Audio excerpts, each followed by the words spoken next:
Good evening and happy new year. It's 5:30 PM on Wednesday, January 8th, 2025. And the meeting of the Sandpoint City Council is now called to order in the council chambers at 1123 West Lake Street, Sandpoint, Idaho. For the record, I'm Mayor Jeremy Grimm presiding. Also present are Council President Deb Rule, Councilors Justin Dick, Kyle Schreiber, Pam Duquette, and Rick Howarth. Councilman Spiro is having some car trouble and will be here shortly. Under the city's adopted Code of Ethics and Civility, as the presiding officer, I'm to identify the law enforcement personnel serving as Sergeant at Arms for this evening's meeting. Tonight, we're pleased to have Corporal Mike Hutter in the back. Thank you, sir. If everyone will please stand, we will recite the Pledge of Allegiance. Pledge allegiance to the flag of the United States of America and to the republic for which it stands, one nation, under God, indivisible, with liberty and justice for all.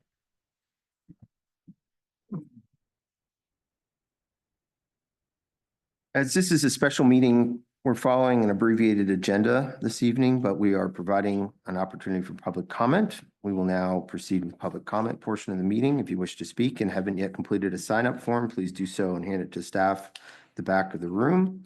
If you'd like to speak on any item, including on this evening's agenda, now is your opportunity to do so. For purposes of general public forum, you're also welcome to comment on any topic pertinent to the business of the city of Sandpoint that is not included on the agenda. Those attending remotely who wish to speak may raise their hand on Zoom at this time. I would like to make everyone aware that the city does have a public policy on meeting decorum. These rules are posted here in the chambers. The entrance door. In summary, I would ask that everyone please be patient, pleasant, and respectful, not make derogatory statements about others, including city staff, not be disorderly or disruptive, no calling out, clapping, or holding up signs. Please note that the council cannot take testimony on any planning-related matter outside of an official public hearing. Public comment time is for comments only, no questions or debate. You are welcome to contact me during regular business hours if you have any questions or concerns about city operations. Again, this is your opportunity to speak on the consent calendar or old or new business items on the agenda or on any topic relevant to the business of the city.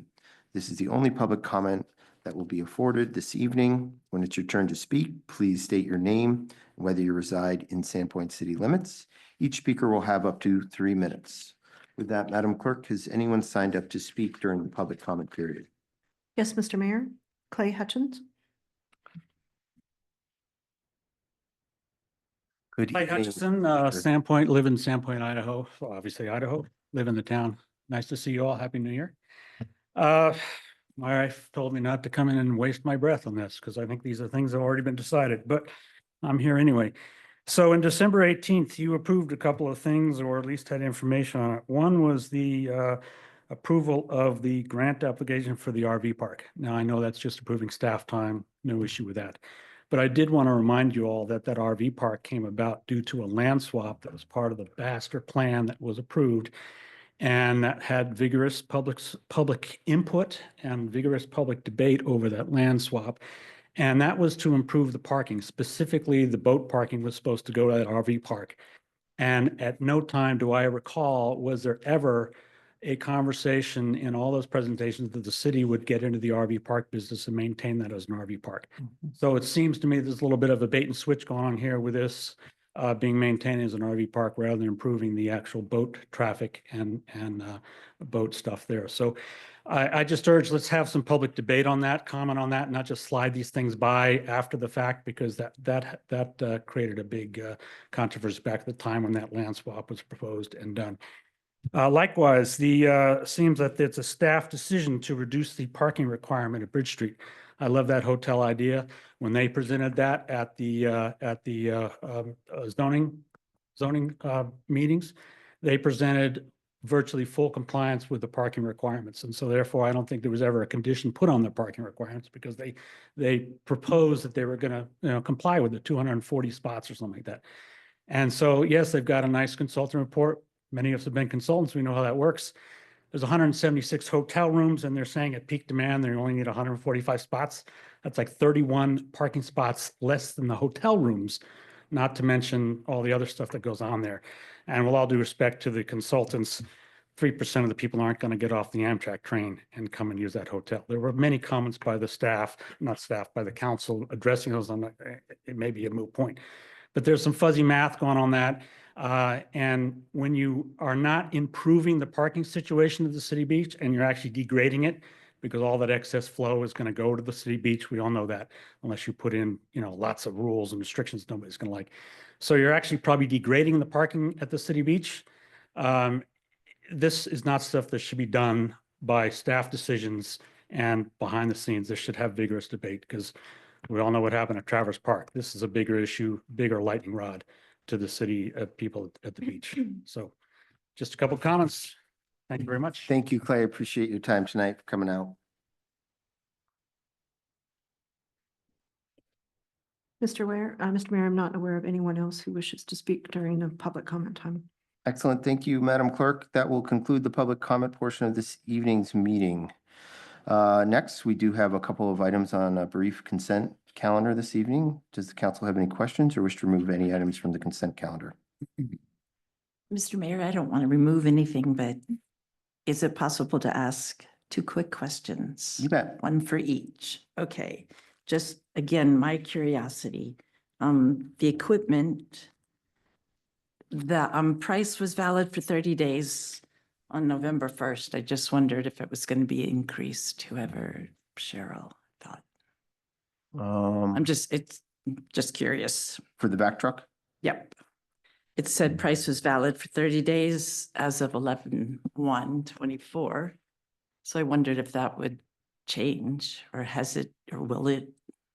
So they've extended, They did, okay. they've extended that price and we have until January 10th Okay.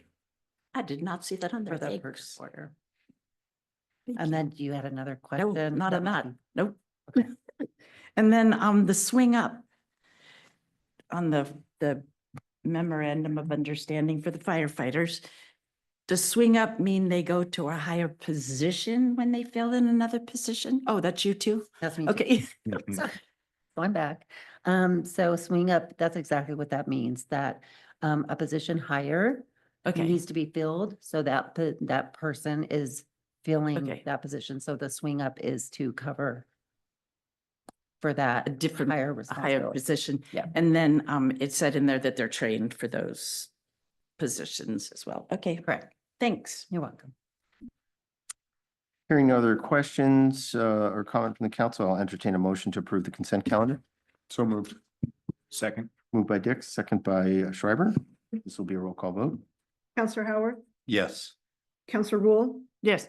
Counselor Duquette, Yes. Counselor Schreiber, Yes. Counselor Dix. Yes. Mr. Mayor, motion passes. Thank you, Madam Clerk. New business. The purpose of tonight's special meeting is to seek council authorization for the submission of a letter of interest to the Idaho Department of Environmental Quality for future funding of replacement of the wastewater treatment plant. I will now yield the floor to Public Works Director Holly Ellis. Holly? Good evening, Mayor, Council, Holly Ellis, Public Works Director. First time I've said that in a council meeting. Tonight's agenda, the action item before council is consideration to approve submittal of a letter of interest to DEQ. This would position us for the wastewater treatment plant reconstruction project for different state fundings. So we'll go into the details. We invited Keller Associates, who is working on our preliminary engineering reports, to walk us through what the LOI is and what that will mean for the city. Part 2 to tonight is an update on their efforts in design for the preliminary engineering report. So we'll take this opportunity that we're meeting with you to talk about the LOI to also bring you along on that update. One takeaway I heard from the last council meeting is we've really got to bring everybody up to speed. The community, the council, there's a lot of background on this project. It dates back through our facility plan. We've done a lot of work with I&I. So Devin is our wastewater treatment plant supervisor, talked about it and decided it would be a really good idea if we held regular open houses. So we want to have more informal open houses available to the public, council, anyone who wants to drop by. What we're thinking is bi-weekly. hour sessions at noon, and folks can come in and we can give presentations. What I'm seeing is a disconnect on what is wastewater treatment plant, how do these operate, and then a deep dive into our facility plan. It's a really thick document. There's a lot of really good information in there. That plan was developed with a committee helped to develop that plan with a lot of team members. So we want to help inform the public on what that plan is and the council, and then also bring them along on this PER effort. The second thing that we're going to be working on is a website. So we have a new website. It's fantastic. We're going to have a new webpage on there so that folks can go to our webpage and find out what we're doing, so we could be fully transparent on what we're working on. And tonight's presentation, when Keller gives their updates, they'll also be highlighting what they're working on. Again, they're refining our facility plan. So a lot of these decisions have been made. We have asked them to validate and verify the facility plan. That plan was it's a great plan, but it's now 7 years old. So they're validating, and they're also recording if they do have any recommendations to deviate from that plan, that it's really clear. So that, I will hand things over to Keller to kick us off with our LOI discussion. Thank you, Paul. You can bend it down a little bit there. It's the button. You mean I gotta turn it on? There you go. Sorry about that. Thanks for having us. Kyle Meshko, Project Manager, Keller Associates. Jim Mullen, Vice President of Keller Associates. So as Holly indicated, one of the big steps is applying for project funding. As you're all aware, 2018, the project was identified for approximately $61 million. And with that, there was a last year application for that funding. And this year, we would like to also apply for funding to help move that in the right direction. And that being said, the goal of kind of our discussion today is to review DEQ's LOI funding request, and then also just provide an update on the PER progress. So I think there's a few folks that are familiar with DEQ's funding, but big picture, there's a bunch of information there. I'm not going to go through every line by line there, but the general basis is DEQ has funding pots for water and wastewater and other emerging contaminants to protect the public health. And of these pots of money, we are applying for the wastewater funding package. And that is a state revolving fund that comes in the form of loan and some principal forgiveness, which is more or less kind of a grant dollar provision. And that really, the principal forgiveness through DEQ really varies a lot from project to project, how much available funds, and then how the project ranks from a disadvantaged community. And that's kind of a function of what are your rates relative to your average median household income. So at this point, we're not quite sure how that'll peg out for DEQ's basis. In other funding discussions with other funding agencies, it is promising that based on the project costs and whatnot, that you would be classified as disadvantaged. So that being said, big picture, this LOI is summarizing the need for funding. And as you've probably seen in your handout, there's about 15 pages of information that's documenting, why is this needed? What are you planning on doing? What's the timeline? And to some degree, are you in compliant? Are you not? And as you can imagine, with a lot of government funding, unfortunately, the systems that really are poorly operated or not meeting permitting often score the highest. And we'll get into that in a little bit. But with this LOI, as you guys applied for last year, there's no obligations, there's no commitment. It's really to get your name in the hat and hopefully, rank high enough and the state have enough funding to potentially fund the project. Now, we've had several meetings with DEQ already on the project about the funding. They've actually reviewed the funding application. There's been a lot of effort back and forth with them on that regard, and they're fully aware of the need, the project, the hurdles that we're struggling with at the city. And, they understand why this has come to them for funding requests. So that being said, like I said, no commitment, no obligation with this. It's really to get your name in the hat, to be ranked, scored, and evaluated, and to hopefully score high enough to be in that discussion of, hey, we have available funding, you've ranked high enough, and this is where we'd like to go with that. So that being said, I think one of the comments in our last meeting was, you know, hey, what if we're not quite certain about moving forward with this aspect of the project or this technology? I would just say at this time, a lot of these LOIs are submitted, this funding requests are submitted right after a facility plan, or in some instances, even before a facility plan's completed. And it's not necessarily you're set in stone with any sort of commitment on that component of project or technology. It's really to give DEQ an understanding that you need to move forward with improvements that are centered around the public health and your permit. So I just want to iterate, just because, you know, we are applying for this, it doesn't mean we are set in stone on one aspect or one avenue.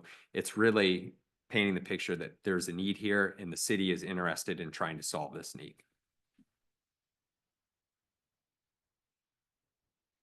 Like I indicated, last year, the city applied for this LOI for approximately 80 million. It ranked 29th out of 73 applications.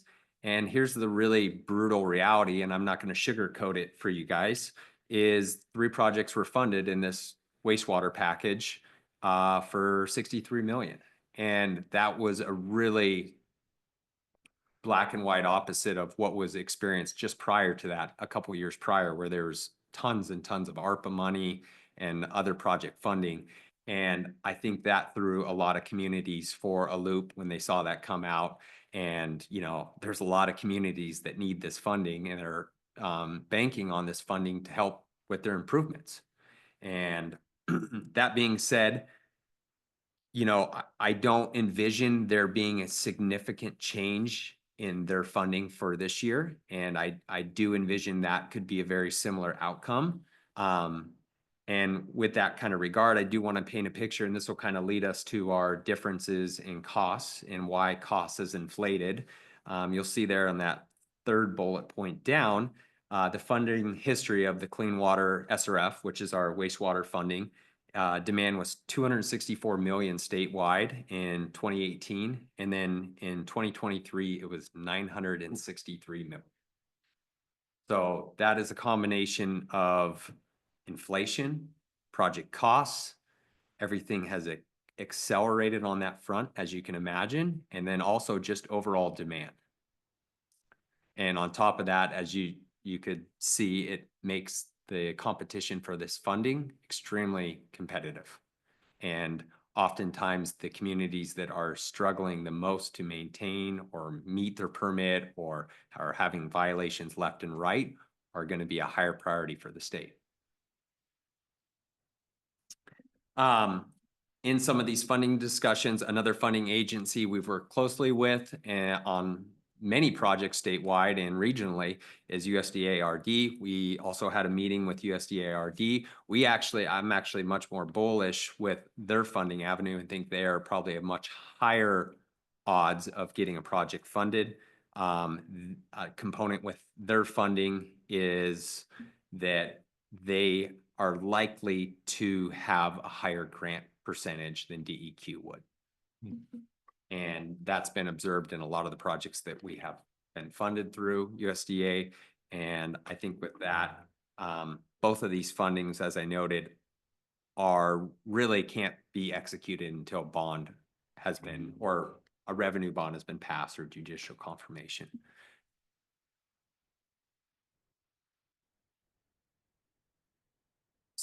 So I think as far as funding goes, is there any questions on kind of the high level summary of funding? Does that explain kind of the approach and the thought process? Mr. Mayor. Go ahead, Councilman Schreiber. Yeah, just one question about the difference between the state revolving fund and the USDA that you just mentioned. Is it sort of one or the other? If we get approved for one, we're not eligible for the other? Great question. So one of the things that's pretty unique. Actually, maybe not unique, but which is really great is DEQ and USDA and Army Corps and some of these funding agencies all get together and they collaborate on a lot of these projects. So we have multiple projects actually in the area that are funded by both entities. So it's not abnormal to have an entity like DEQ come in, provide the initial upfront construction design funding, and then USDA come in and take that loan over from them. So it's, and same goes for Army Corps. We have a project that actually has all three that are using them as funding sources. And Army Corps has a portion of the project that they fund directly. And, you know, the advantage is that it's a very large grant contribution and you're able to maximize the funding the best you can. And I would say that's probably one of our strengths, especially working with a lot of small communities, is utilizing a lot of these different funding avenues to work with these agencies. As you can imagine, though, it does add some extra effort in managing the different requirements associated with those funding agencies, because everyone has their own rules with that regard. Does that answer your question? Yeah, it does. Thank you. And the next question I was going to ask, you kind of touched on it, is this LOI that we're discussing tonight going to cover all three, or will we be seeing another application for another funding source with different requirements later? Yeah, great question. You know, I think so for USDA specifically, in our discussions with USDA, the regional office, as well as I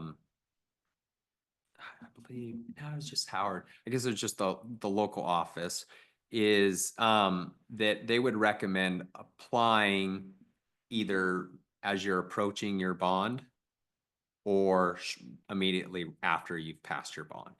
And having gone through quite a few of their applications, there's quite a few hoops to go through and it takes some time. And if it would be my recommendation that that process at least gets going before you get to that step. So I would envision there would be additional funding discussions. As you're all aware, the funding pipeline is one of the most critical components to implementing this project. So if we're doing our job, it's trying to present as many of these options that the city can potentially obtain for additional funding moving forward. So yes, there would be more in the future. But like I said, just about all of this funding is driven on the legal debt, being able to legally go into debt to improve this. Thanks. Mr. Mayor. Council President Rule? I actually have a request, just for clarity. I think that council understands most of the acronyms, but as we start this process and we move toward going much more public, I think we need to spell that out and just keep using the parentheses throughout this process until the public really gets used to what those Sure. things are. I mean, I think everybody knows what the USDA is. So there are certain things that I think are pretty common knowledge, but I'm sure nobody in this room, well, I'm not gonna say I'm sure, but CGA ×1, raise your hand if you know what that means, because that's one of my professional acronyms and not a single person in this room knows what that means. So, but if you ever need help walking, it means contact guard assist ×1. No, I wouldn't have got. That means I'm gonna hold on to you while you're walking with your cane until you know how to do it by yourself. So to keep levity here, but I think that this is sometimes where the public gets lost in understanding a lot of this stuff. So thank you. Thank you, Yeah. Councilwoman President Rule. And just to add there, Councilman Schreiber, I mean, as was explained, there will be other applications and funding engagement, but this is really the start of the process because of this January 10th timeline. That is our trigger to submit that, and it's only once a year, so. Unless there's other council questions, I would throw out to the council, there's more about the PER and where we're at. Does the council prefer just to move forward with a motion to approve the LOI and then allow Keller to move through the rest of the presentation, or would you like the whole thing in one shot to you? Mr. Mayor, Go ahead, Councilman Schreiber. I do have some questions about the LOI specifically, if those is more appropriate now, or we could wait till the end, either one. No, I think get your questions out. That'd be great. Excellent. I just kind of went through it line by line. I have some questions about why some boxes were checked and others weren't. For example, section, sorry, let me just pull it up.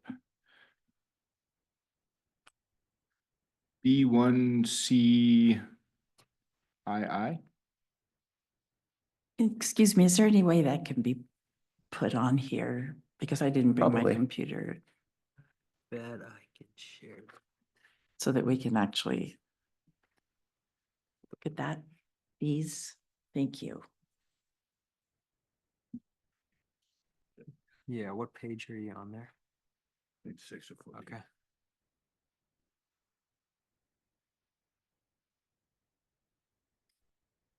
All right. It's minor page numbers. that I Yeah, so we had checked high-level non-compliance, and we had checked that the system had avoided litigation by negotiating compliance actions, but then we hadn't checked that the system has satisfied all deadlines. And so is there deadlines and milestones that we're missing? Yeah, so on that regard, like I mentioned, DEQ was involved in the review of this, Mhm. and they actually recommended that those are the boxes that we check based on their understanding of where everything's at. So I would lean towards DEQ's best understanding of their current compliance and non-compliance, and that's why it wasn't checked. If it's helpful, we can confirm again with DEQ to make sure that should or should not be checked. Okay, yeah, I just was wondering Yep. if there was something that's the city was dropping the ball on in terms of complying with a plan that we had created with DEQ, and if there's something we could do to remedy that. No, with EPA, in the Oh, the packet, there EPA. was the settlement that we had reached based on the events of the last year, but I think this is reflective of where we're at with DEQ. Okay.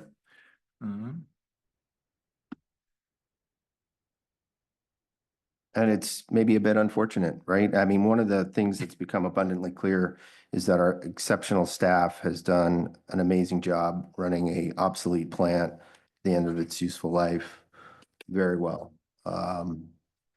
And we've done an incredible job maintaining compliance. Yeah, That's a good thing. absolutely. Yeah.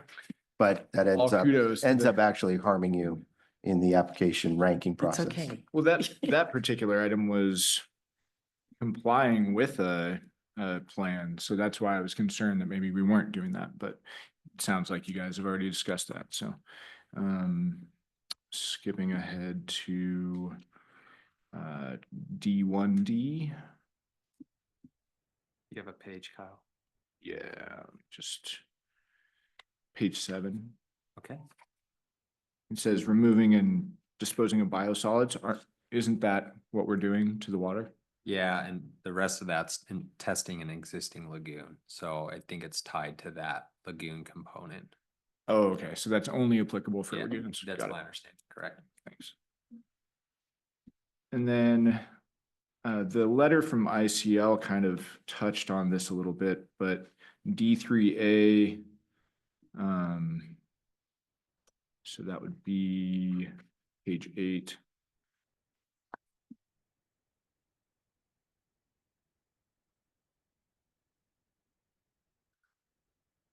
Or perhaps I'm wrong there. There is a protected, sorry, this is Lake Ponderay is listed in the Idaho 67-43, but according to the ICL letter, that we're actually Ponderay River, not Lake Ponderay, and so that's why that wasn't. Correct. Yep. Okay. Do you have any? Did you see that letter from ICL? Do you have any comment? Yeah, I think just kind of like it came through just right as we Yeah, were heading just a few up. hours Yeah, ago. yeah. But their comment was that we are close enough to the lake that perhaps DEQ would be willing to take that into consideration as if we were part of the lake. Do you have any thoughts on that? Yeah, I'm really glad you bring this up. This is kind of a unique scenario, and I think this is a common theme we're going to get into the more and more we talk about these projects, is as civil engineers protecting the environment, we would love to do the the best thing possible with technology, with infrastructure. And the reality of it is we are all bound by costs a lot of times. And with this regard, I think you nailed it on the head. You know, I would love to, hey, even though it's technically per IDEQ and statewide classification not in our river, I would love to plan for it to be, because it theoretically it's not out of the picture to assume that it potentially could be, and to make those assumptions that we need to address that and plan for that now. I think the tough part is we are following a facility plan that was not planned for. That's not currently in the permit. That's not currently how it's managed.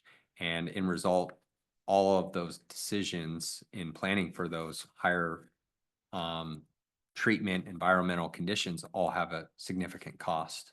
And I think there was even a comment about emerging contaminants. You know, I would love to plan for, you know, removal if PFAS is an issue in the future, or temperature and those items.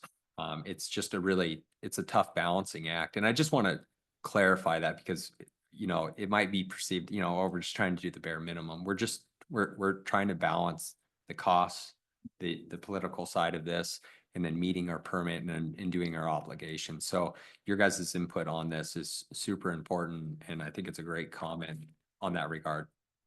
Yeah, and I certainly don't want to run up the costs needlessly. I guess my question was more, would that make us more competitive to receive funding if we were to address those things that Sure. DEQ is listing as their priorities?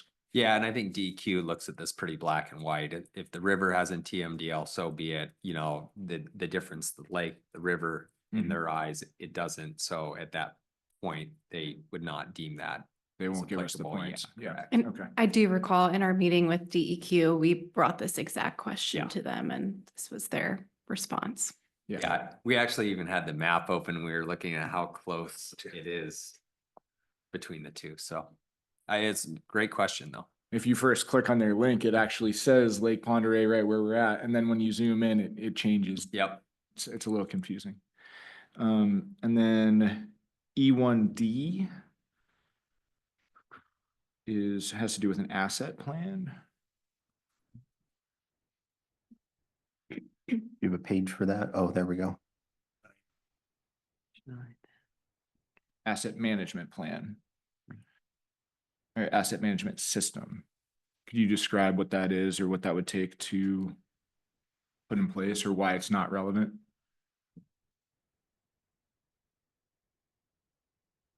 So the question, so we've checked it.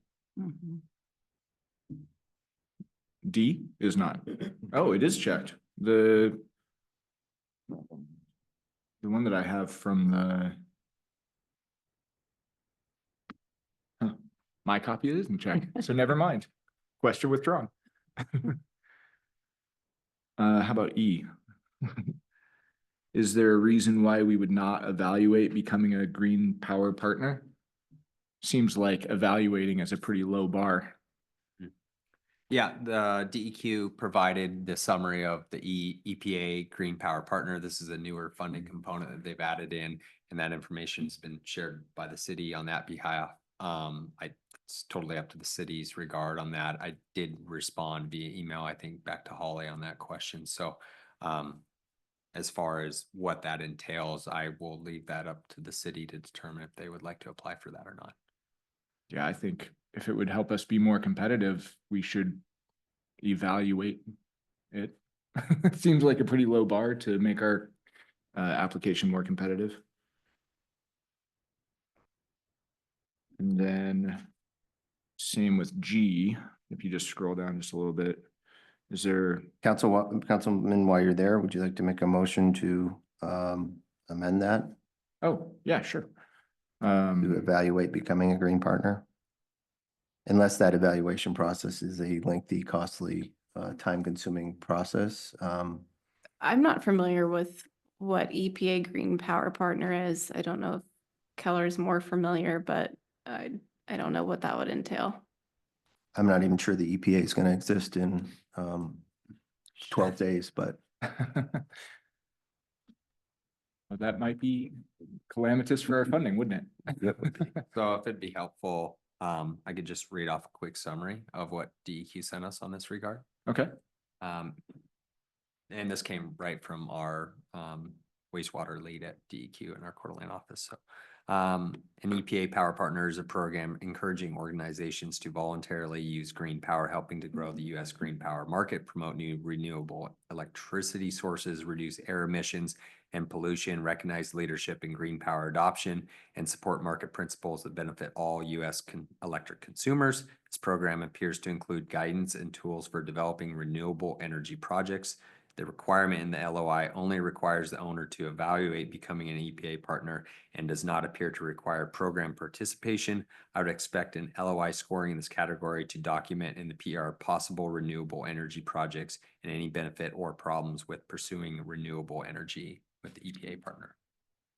Sounds like it's a worthwhile evaluation. yeah. Yeah. It's possible that we already meet the requirements considering that, you know, we have a hydroelectric dam right upstream. And we have a former methane generator down there too. Yeah, and that's another one that's on this. Councilman list. Sharp, would you like to move to amend the application to include a check mark on E there? So moved. There's a second? Second. Motion by Schreiber, second by Duquette. Any discussion? Not all those in favor? Aye. Aye. Any opposed? Passes. Thank you. Continue on, Councilman Schreiber. Thank you. And let's see, on I, if you scroll down just a little bit further, and I might have to be looking at yours. The copy that I have is a little different. Checked. Let the record reflect that Councilman Espiro has joined at 6:07. And this is possibly what you were just referring to, recovering phosphorus. And Well, and it's kind of in that realm of it wasn't planned for in the facility plan. And one of the things that you can get in trouble with checking these boxes because it's an easy box to check is when they go to award funding and you check one of these boxes that requires some significant infrastructure that wasn't planned for. They're going to hold you to that. And I think with this item I, it wasn't initially planned for in the facility plan, and that's why it was not checked. in your opinion, would it be costly and difficult to recover phosphorus? You know, Yes. Okay. Thank you. And then for B,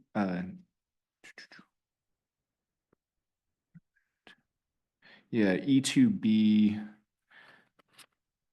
and yes, and A, I guess. Sorry. So E2B, although it's not part of the treatment process, the plant is on the stream bank and, you know, would it be possible to use that soft bioengineered stream bank in our design to make our application more competitive? And again, how much cost are we talking? Is it something that we could do as we're going to have to re-landscape the site anyway? So I know that there's a lot of garbage and things in that area. So perhaps it'd be a good time to take a look at that stream bank. Sure. Commissioner Schreiber, I just point out that stream bank is currently riprap with large angular rock in its current state. Yeah. Did the city have a plan to do some recreation in that site? There's Park or something? further east outside of the footprint of the current facility. Okay. There is concept for the park's master plan of a dog park in that area, I believe. Okay. And then there was another one about more efficient irrigation, and same question, if we're gonna significant site work, I assume there's gonna be re-landscaping done afterwards, and if it makes our application more competitive to agree to do slightly more efficient sprinkler heads when we put it all back together, is that something that we should check? And perhaps your copy already has it checked.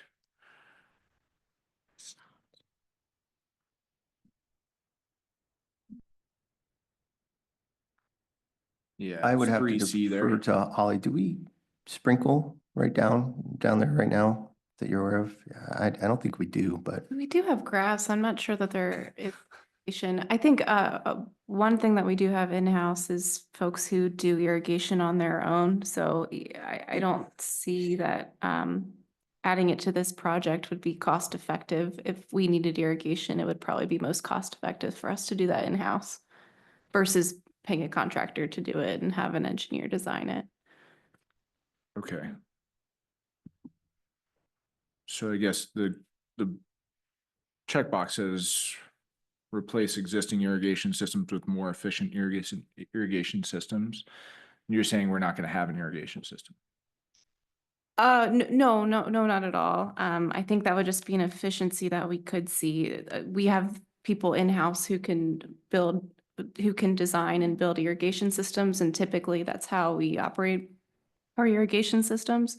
So to add it to this project, then pay for engineering to design it and pay for a contractor to build it, to get a grant to fund, I don't think that we would see that back in any sort of cost savings.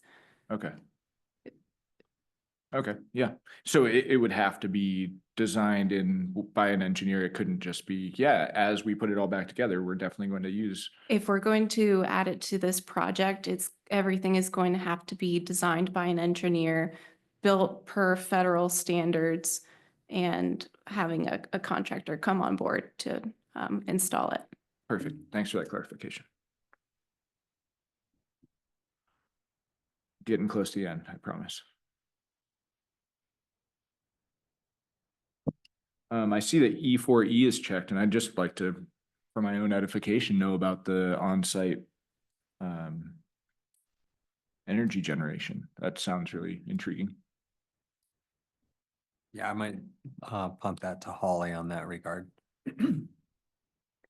That's something that we have an opportunity to, we have a methane gas generator. The process that in our facility plan and that we've selected would allow for us to continue to use that. We have a methane generator right now that wasn't, from my understanding, it wasn't sized appropriately. This would be an opportunity for us to size it appropriately, so that we can actually see those benefits and reuse that instead of burning. So that would be something that would be environmentally friendly and kind of lower hanging fruit, something we've tried to do in the past and we could clean up and fix and actually have it come to light and use. Yeah, that seems like a no-brainer. yeah, and we do have a generator. I was part of the grant writing to get that and implement it. One of the challenges is the methane, sulfur dioxide, it's dirty gas. And to run it through that engine, it requires a lot of rebuild and repair of that engine every X thousands of hours. And maybe with technology, we can clean the gas, put scrubbers on it, do something to make that run more efficiently. But we have a honking generator and fully enclosed methane burning energy source down there. Yeah, I've seen it. It's disconnected right now. Jeremy, I might almost add to that. I think that's what I was kind of cautioning about. That was something that was probably proposed to get grant money. And now it's not being used. It's a maintenance item. It's a headache for the operation staff. So that's, we're kind of trying to balance, okay, what is truly going to provide the most value for the city? But then also, like you're asking, Kyle, how do we score the highest? Right. So it's kind of that like balancing act, and your comments are spot on. So thank you. Yeah, thanks. Mr. Mayor, while you're on this page, I also had several of the same conservation efforts, thinking to get a higher score, checking more boxes, but if DEQ has already gone through these with you, that's good enough. C, heat pumps that reclaim heat from treated effluent. Is that not something we could do? That's a good question. The short answer, in the facility plan, it wasn't planned for. Yeah. So there's, again, this balancing act. You have an adopted facility plan that lays out your projects. And if these items are desired by the city, we can certainly plan on doing that, but it felt out of line to just assume that you were going to be doing this when it was never planned. There's definitely equipment, there's definitely operations, there's definitely maintenance cost associated with checking these boxes, like I indicated. Off the top of my head, I can't tell you what that cost is because it's not part of our scope. It's not even a part of the project. It's more a facility plan, one line, item. So it's a really good question. I understand why you'd ask that. And just thinking about the cost for that equipment versus the amount of flow and the benefit you would get from that, I would think it'd be cost prohibitive Okay, at that point. A much bigger facility, you could maybe see that. We're seeing some facilities being required to reduce the heat, to have colder water go into the water, steeping right. streams and to try to get it to capture that heat and use it beneficially. The volume, I think, would be not enough to make it worthwhile. Okay. I had other, on this, Councilwoman Duquette, can we get through Councilman Schreiber's questions before we? he's Are you all finished. done? Okay, thank you. I did not interrupt him. You are recognized, Councilwoman Duquette. Oh, thank you. I thought I was. So mine are by page number, and some of mine that have not already been addressed are just my questions, like on page 2. It talks about a final environmental determination. I just wonder what that is. Yeah, that's a great question. Do you want me to take this one, Holly? Sure. Okay, so in doing our collaboration and coordination with DEQ, we've had a couple meetings now. It was kind of determined that the facility plan you currently have has technical approval, but not final approval through DEQ. So how this process works is basically you'll submit a facility plan for DEQ's review, and they'll provide comments, and generally they'll give you might have an iteration or two, but they'll give you a technical approval saying, yes, you're meeting all of IDAPA's requirements. And once you've received that technical review, there's 2 other steps typically. Number 1 is completing an environmental component, making sure that this is in line with environment. You're not going to have significant impacts, and a lot of times that warrants what they call a FONSI, basically finding of no significant impact. And then you go out for public involvement, or basically like a public open period for people to comment on the plan. Once those 2 steps have been done and provided, and it's been formally more or less advertised, the public has had a chance to provide input, you've done your environmental work, that all gets submitted back to DEQ, and they give you a final approval. Well, in discussing and reviewing this with DEQ, it might have been just 2 months ago or so, probably our second meeting in kind of this collaboration. It was like, oh, hey, by the way, you guys don't have final approval of the entire plan. So those 2 steps, the environmental and public outreach, and basically public input, are still needed to finalize the plan. Okay, and that's what you're planning on doing, which is awesome. Okay, let's see, page 7. Mentions a non-point service source project. What do they look like? Non-point source project. So we are a point source. There's a pipe that goes out into the river with the treated wastewater. A non-point would be a field that has fertilizer around it or something like that. There's not a specific pipe going out to contaminate potentially the river. I understand what non-point source is. Oh, okay. What would project look like? Oh. Because didn't it said we would do a non-point source project? Wasn't it checked? Page 7, is it 7? Where is it on there? Point source. Reduce. Will reduce, somewhere it said, sorry. Question number 3. Yeah, your system owners would be willing and able to sponsor one of those projects. I just wondered, again, what is a non-point source project? It's like telling people not to fertilize their lawns, or? It could be something simple like putting a drainage ditch at the end of a field, or planting a berm to prevent erosion into the river. Okay, to forget, keep it from coming in. Yeah. Okay. I already asked about the heat pumps. Okay, I appreciate your patience and your help. Of course, we all want the most environmental, positive and sustainable project. I appreciate you thinking that way. And then mention of the letter from ICL. I'd like to eventually see how we respond to those, her points also. Thank you. Thank you, Mayor.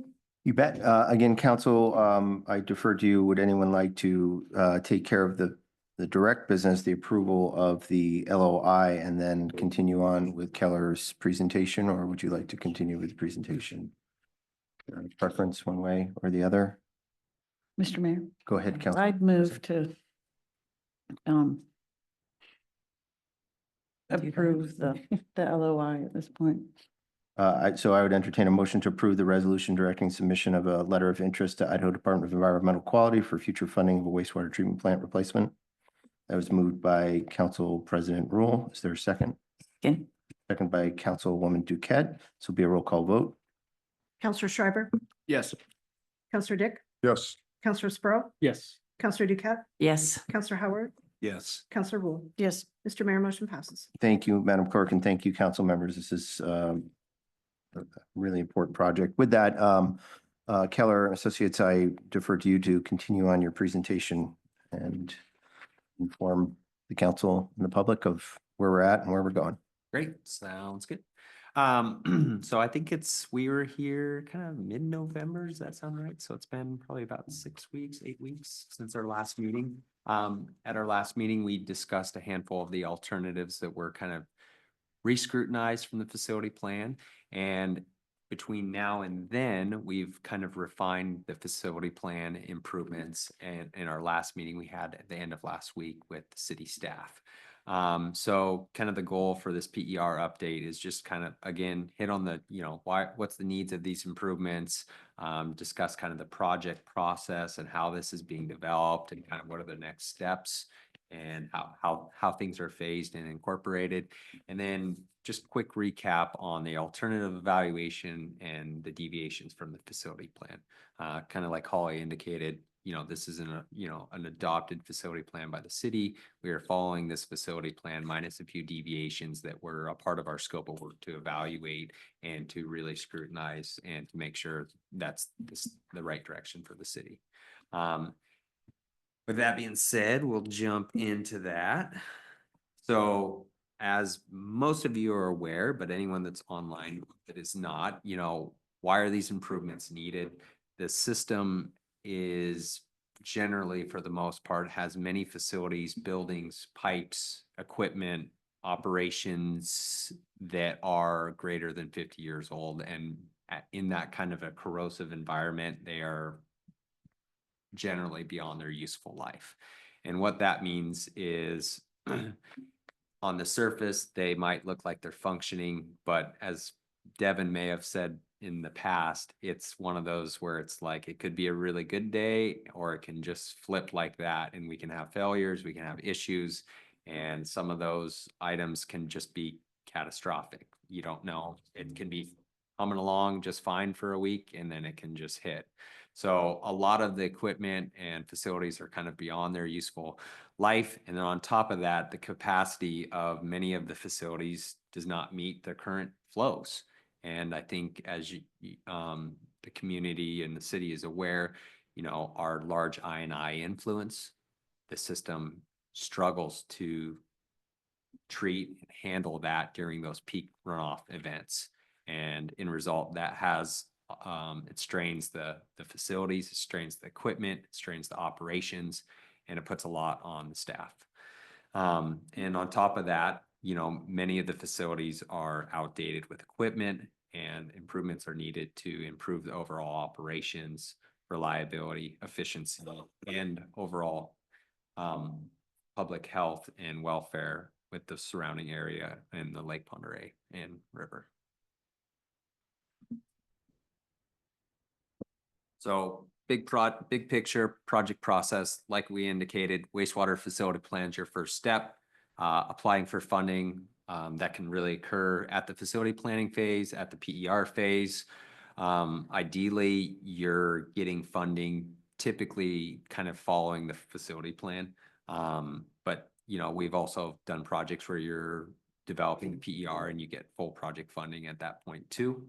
I would just want to note all of the stars are, you know, city council approval steps. And I would imagine, like you indicated earlier, there'll be other funding applications. So those will, of course, come in front of the group to make sure that we're on the same page on applying for that. So right now, as you're aware, we're in the PER phase.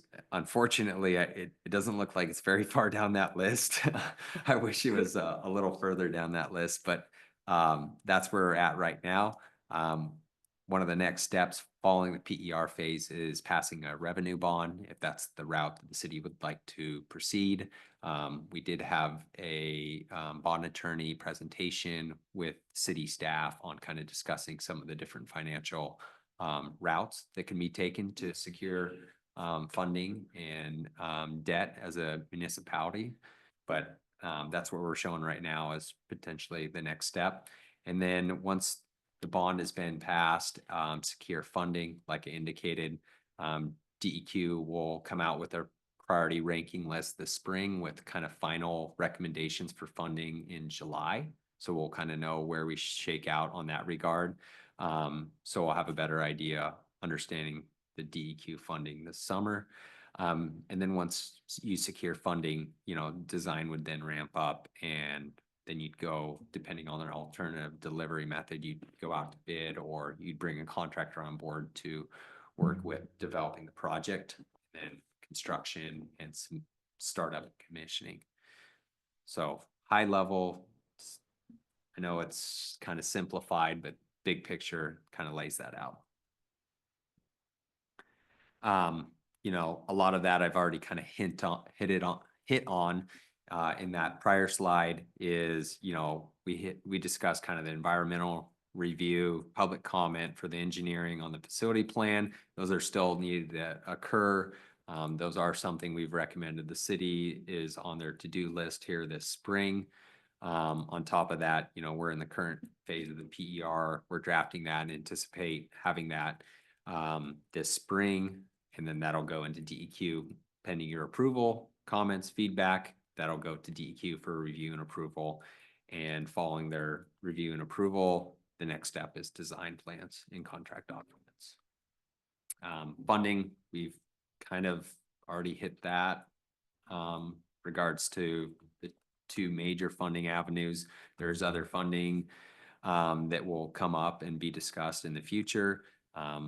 Like I mentioned, the bond election is we're being currently told as the potential option for the future and how the city might go down that path. Council already voted for LOI being submitted, so that'll get submitted, and then USDA rule development application will begin probably this spring, I would imagine. So kind of update on the PER, like I indicated, we're about 65% complete on the PER. The project's proceeding as scoped and planned. We are making really good progress on that regard. It's our intent to have this kind of the end of March that will be provided to the city and the council for review and comment, and then we will make any necessary changes and feedback as needed to update that and incorporate it before submitting to DEQ. Some of the city goals, just kind of as a recap and decision making that has been kind of outlined to date, is, you know, these three goals are not all of the city's goals. In the RFP for engineering services, there's 7 or 8, and these are just kind of boiled down to some of the key goals. But, you know, reliable, efficient treatment at the existing site, prioritize early delivery, and long-term reliable operations and maintenance. So of course, there's a lot more goals than that. There's just a high level summary of that. And in a lot of our alternative evaluations early on, we developed a ranking chart that was discussed with the city, And of that, that's how we scored each alternative. So as you can see, there's capital costs, operations and maintenance, repair, phasing flexibility. That's kind of a big component we've discussed a lot on is, what if we don't get all the funding? Okay, well, what can we do to still make progress in implementing this project? Can it be phased? How does it look for phasing and how does it get implemented? Miscellaneous is really kind of project dependent, or I guess equipment or alternative dependent, that's kind of based on certain aspects that we would rank on pros and cons, and then overall score. And I would just kind of note, just because a alternative scores the best doesn't mean that's always necessarily our recommendation. It's really just helpful to put numbers to understanding how things compare on a numerical value.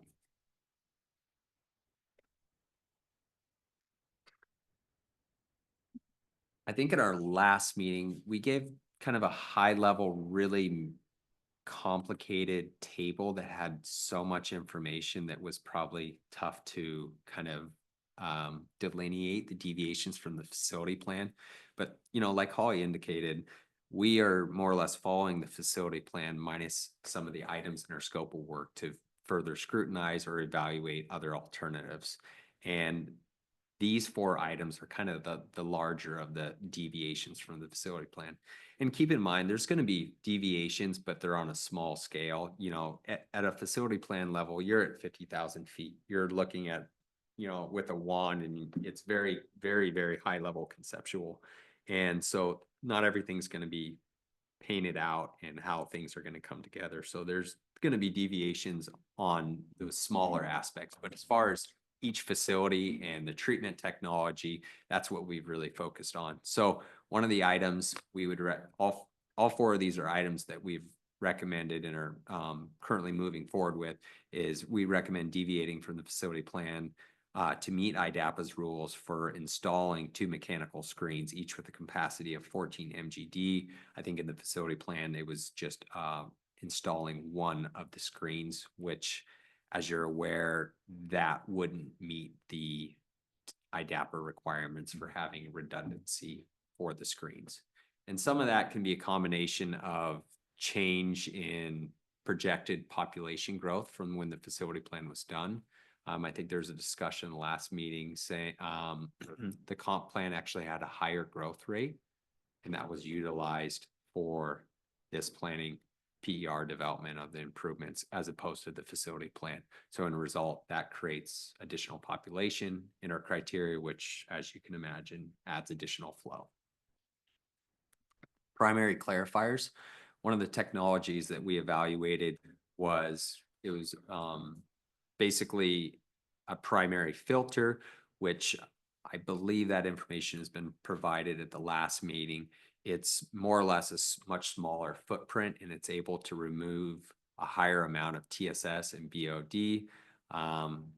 And with that regard, it fits better within the site, and it enables less secondary treatment downstream. And so that was an opportunity to make a deviation that made a lot of sense. And I think one of the items with those is we're currently working with several manufacturers, and we'd like to make sure that's fully vetted through a piloting process. So we'll be coordinating with the city to make sure that if the city would like to go down that path, that it is fully vetted on their system using their equipment to make sure that would be a right fit. Secondary treatment. Originally, ballasted sedimentation was previously selected. The city has selected conventional activated sludge. The big deviation there is ballasted sedimentation didn't score as high in our ranking for several reasons. It is a proprietary technology. There's very few installs, and there is additional equipment and infrastructure needed to maintain and operate it that is much more so than conventional activated sludge. Conventional activated sludge is one of the staples in the industry across the United States for treatment removal and technology. It's currently how the system is more or less functioning. It's how Devon is comfortable with the operations. And this was selected to proceed to further progress the project on that regard. And then anaerobic digestion, we are recommending in the facility plan, it did not plan for future anaerobic digestion. This was a pretty large cost item. It added significant cost. It was more or less planned to just rehabilitate the existing facility. And in our review and future planning needs, it is not only going to need to be replaced, but additional capacity will be needed.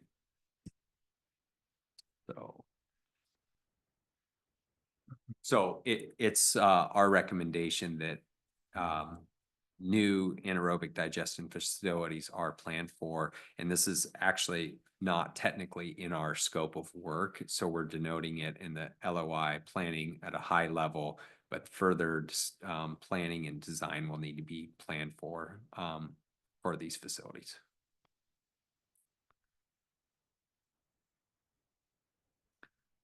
So preliminary concept layout. You know, it looks really good on my screen, but I imagine it does not look that good on your guys' screen.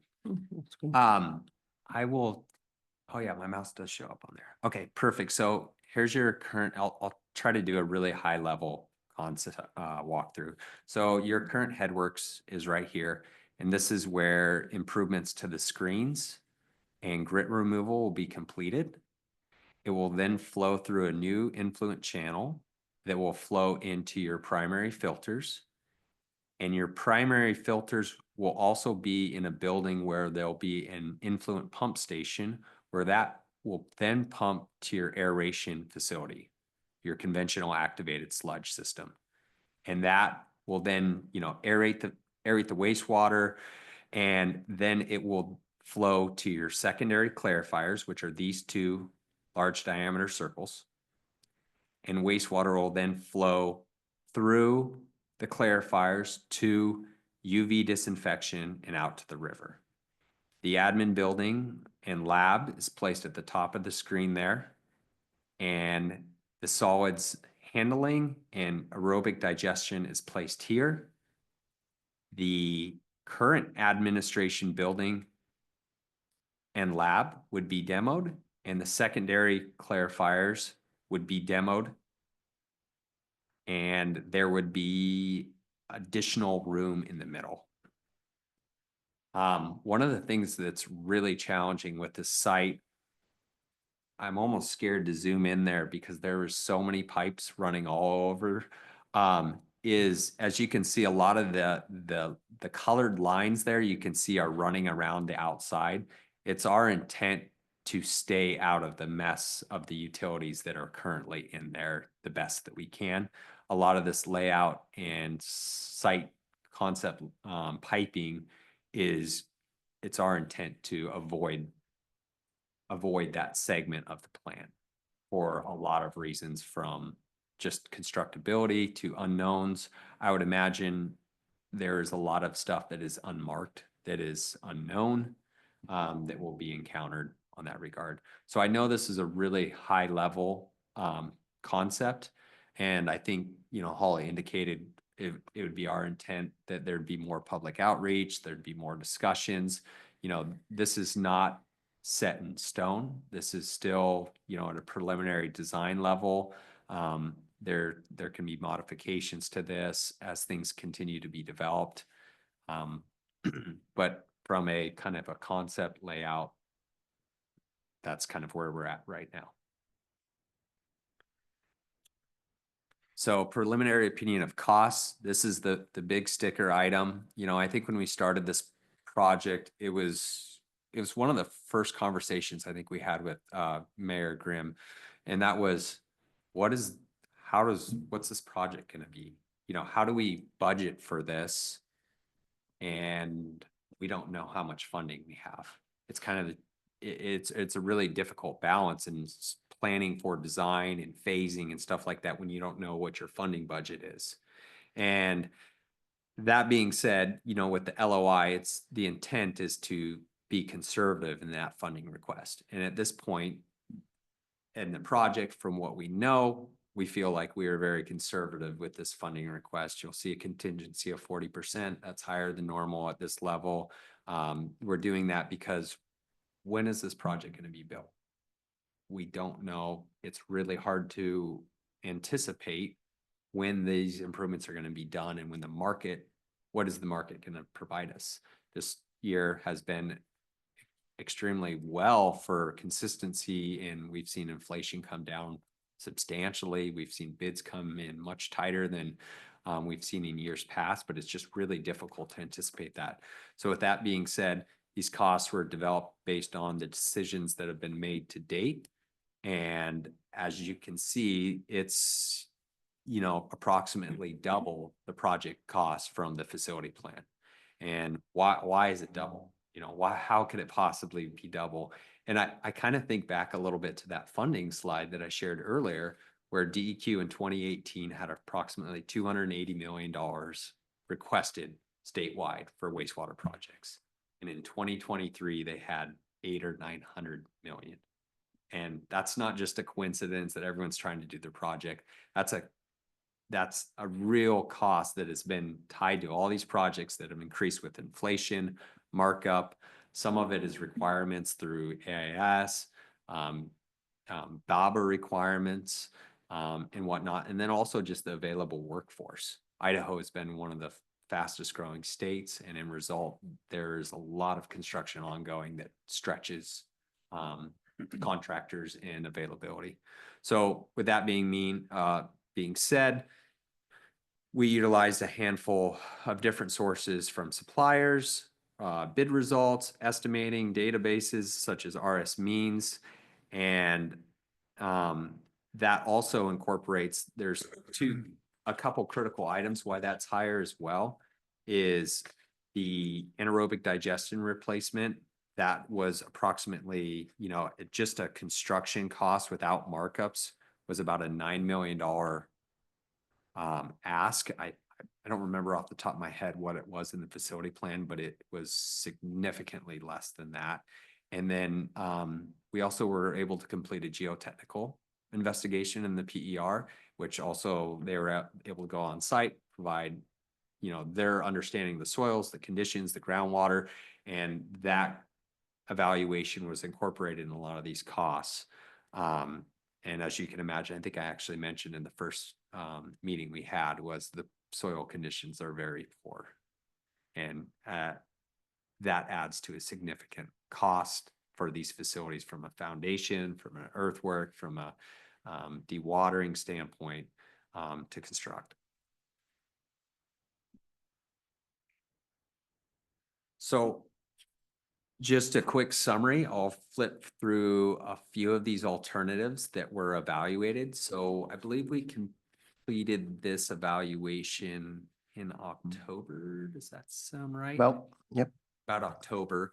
And there's four alternatives, or four kind of key facility alternatives that were evaluated for potential other options. As I mentioned and explained, the conventional activated sludge was selected for the secondary treatment. There was three other alternatives that were considered. For one of the other alternatives was flow equalization. This is something we were really bullish on early on, and after numbers were actually assigned to it and it was budgeted, it was very apparent that in order to appropriately offset your downstream treatment facilities with your very large I&I, this basin was going to be massive. And it, as you're aware, the site is very restricted. And on top of that, to construct a facility that is used a few times out of the year, this was around $6 or $8 million more than the do nothing and just plan for the treatment process to have the capacity through the plant.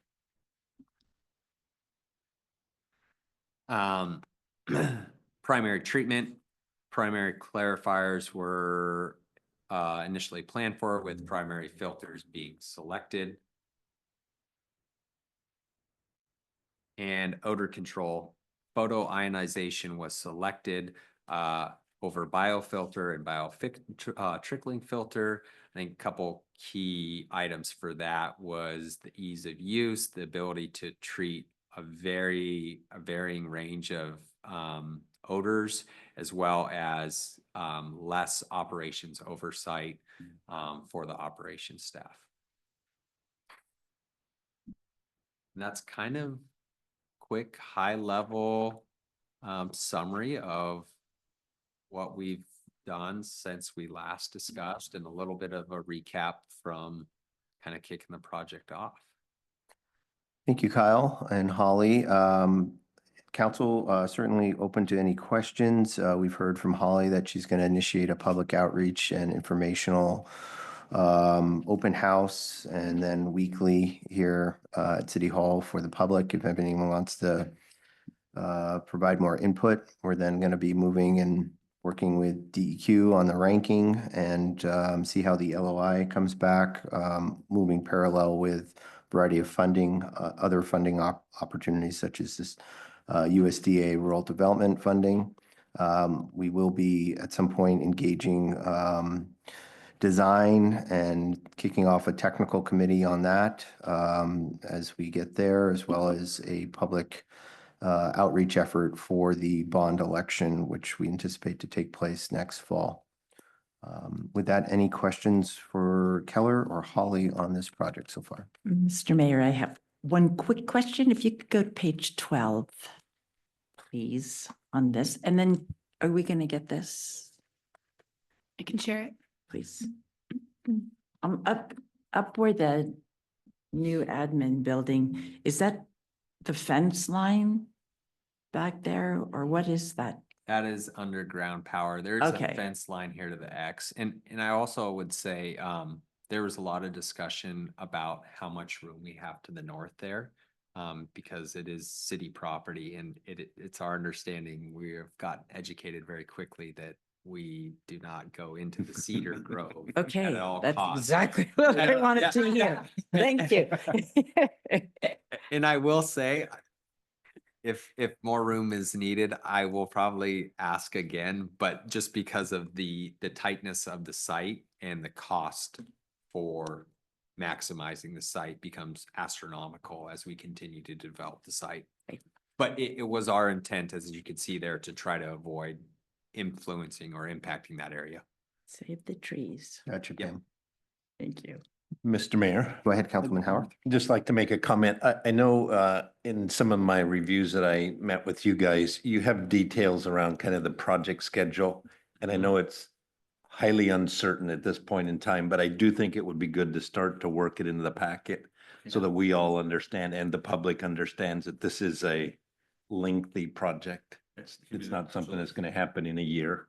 Yeah, no, that's a great question. And Rick, to make sure we're painting the right picture, one of the things that's really difficult with that schedule is the assumption of when funding hits, when a bond is passed, or whatever financial obligation is secured to obtain debt, are the $2 million questions. And that schedule is directly, everything after this PER more or less is directly dependent on those two items. And we can assume some, based on the city's input, what those dates are and what that timing is. And we more or less, as you're probably might have seen, we already have that laid out. So we're happy to share that. I think the concern I do have is the public not understanding that those are directly tied to everything following this project. In the moment one of those items doesn't hit that date, the entire project shifts. Yeah, and so you can, and that's all out of your control, I Sure. understand. And so you can start it at that point saying, Sure. when that happens, here's what we think Absolutely. going forward. And then the rest of the Yep. front of that is the responsibility of the city to go deliver that. But Right. That's a good comment, Councilman. Yeah, and Councilman Howarth, one, and the rest of the council, one of the things that is probably pretty obvious is the fluidity of this. Depending on our funding success, the state could come back and say, you rank high, but we're only able to give you, a small portion of the gap. In which case Keller's already thinking about, if that's the case, what projects, what elements of the facility do we start to tackle, and how does that work with maintaining a functional facility? So we are doing our best to plan for contingencies and be able to react to whatever the funding success is. May I add one other comment on that? Of course. I would just also like to indicate, while we understand the magnitude and the cost of this project, we are very in tune with the ability to potentially reduce costs, face improvements, postpone some of these items to, you know, maximize and fit within the budget that comes through. Keep in mind, you know, there'll be some challenges if we get $10 million, you know, but I think I do just want to reiterate we're committed to trying to fit and be flexible with the budget that comes through. So, and we are already planning and have brainstormed on ideas of how to reuse equipment, how to reuse facilities or whatnot, and maximize some of these improvements. So. Unless there's other council questions, I appreciate everyone's participation. Good questions, and hearing none. That was the last regular business. The final item on the agenda is an executive session. I'll now entertain a motion to convene an executive session pursuant to Idaho Code Section 74-2061C to acquire an interest in real property not owned by a public agency, and Idaho Code 74-2061F to communicate with legal counsel for the public agency to discuss legal ramifications and legal options for pending litigation or controversies not yet being litigated but imminently likely to be litigated. Is there a motion? So moved. Second. Moved by Rule, second by Spiro. This will be a roll call vote. Counselor Rule, Yes. Counselor Schreiber, Yes. Counselor Dick, Yes. Counselor Howard, Yes. Counselor Sprow, Yes. Counselor Duquette. Yes. Mr. Mayor, motion passes. Thank you, Madam Clerk. Those not participating in the executive session are asked to please exit the room at this time. The meeting recording and the remote online attendance will now end. Thank you, everyone, for attending this evening.